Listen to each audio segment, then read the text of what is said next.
নমস্কাৰ মোৰ মৰমৰ ছাত্ৰ ছাত্ৰীসকল।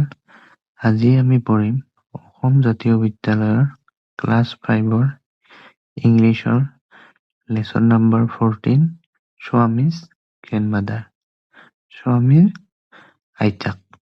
তো আজি আমাৰ প্ৰথম কোৱেশ্চন হৈছে what did grandmother's room smell of? আইতাকৰ ৰুমটো বা কোঠালিটো কি গোন্ধাইছিল বা কেনেকৈ গোন্ধাইছিল?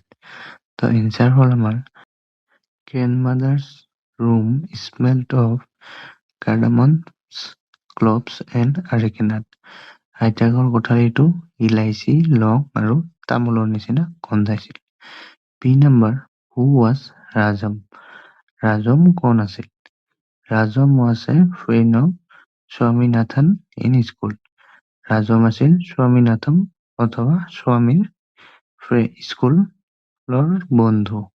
চি নম্বৰ কোৱেশ্চন হ'ল আমাৰ হোৱাট ৱাজ ৰাজমছ ফাদাৰ? ৰাজমৰ দেউতাক কি আছিল? এনচাৰ হ'ল আমাৰ ৰাজমছ ফাদাৰ ৱাজ এ পুলিচ ছুপাৰিনটেণ্ডেণ্ট। ৰাজমৰ দেউতাক আছিল এজন আৰক্ষী অধীক্ষক।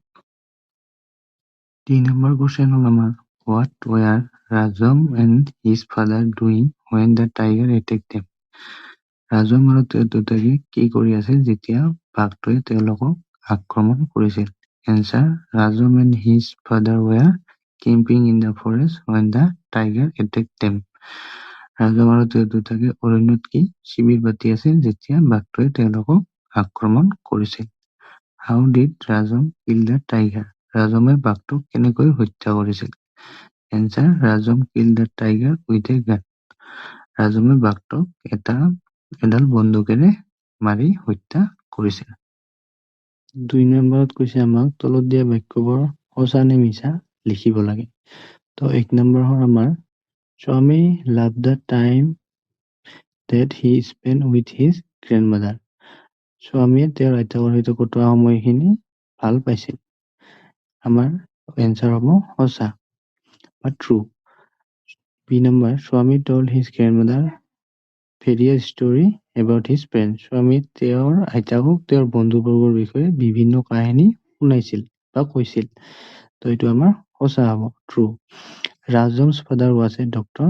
ৰাজমৰ দেউতা এজন চিকিৎসক আছিল। ৰাজমৰ দেউতা আছিল এজন পুলিচ অধীক্ষক। তো এইটো আমাৰ মিছা হ'ব।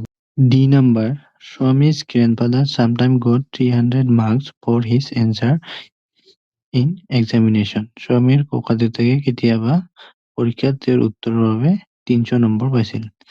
আমি জানো যে তেওঁ 300 নম্বৰ নহয় 200 নম্বৰ পাইছিল। তো এইটো আমাৰ মিছা হ'ব। এক্টিভিটি 1ত আমাক তলত দিয়া খালী ঠাইবোৰত সঠিক প্ৰিপজিশ্যন বহুৱাব লাগে। তো প্ৰথম নম্বৰত the books are inside the almirah হ'ব। ইনচাইড মানে ভিতৰত বুজায়। বি নম্বৰত my best friend lives in Punjab হ'ব। তো ইন হ'ব। ইন আমাৰ ডাঙৰ ঠাইৰ আগত ইন বহুৱাম। Are you coming to our shop today? তো ইয়াত আমাৰ টু হ'ব। 3 নম্বৰত আমাৰ হ'ব দ্য পয়েট ৱাজ ৱাকিং এলংচাইড দ্য ৰোড। ই নম্বৰটো হ'ব the man went to meet his son. 2 number এক্টিভিটিত আমাক ABC কেইটা মিলাই এটা বাক্য বনাব লাগে। তো my friend's pen fall off the table হ'ব। তো তাৰপিছত হ'ব Pompi visit her grandparents in December every year. Anup is a nice to all. Stuti sees to study at 6 in the morning. There is a market near our school.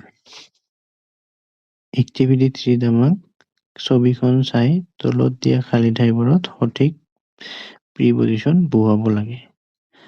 এই নম্বৰত a fly enter the room through the door. মাখিটোৱে ৰুমটোত দৰ্জাৰে সোমাইছিল। It গছ under the telephone. আৰু মাখিটো টেলিফোনটোৰ তলত গৈছিল।